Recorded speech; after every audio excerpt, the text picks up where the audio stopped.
এই যে অবশেষে সেই কাঙ্ক্ষিত গুপ্তধন পেয়ে গেলাম অকটেন। দীর্ঘ 4 ঘন্টা 5 ঘন্টা অপেক্ষার পরে অনেক সাধনার পরে এক বাইক থেকে বের করে আরেক বাইকে এখন দিতেছি। এই যে দেখেন স্বাদের গুপ্তধন কিভাবে বের হয়। কোন দিক দিয়ে বাইরে সেটা পাইপটা শেষই করো। এই যে দেখেন আধুনিক যুগের পোলাপান এই টেকনিক সম্ভবত জানেও না।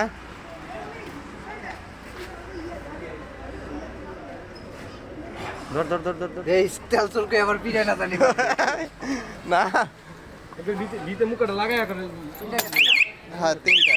এটা কত ধরে 1 লিটার নাকি আরো বেশি? ওই মুখে কিন্তু আরো বেশি গেছে। না না এই যে পুরো ভর্তি না, কিছু খালি থাকে তো। আরে সমস্যা ওইটা সমস্যা নেই। ও বাইয়ার তো এমনিতে একটু বেশি লাগে, ও দৌড়াদৌড়ি করে, আমাদের আমরা তো না আমার লাগলো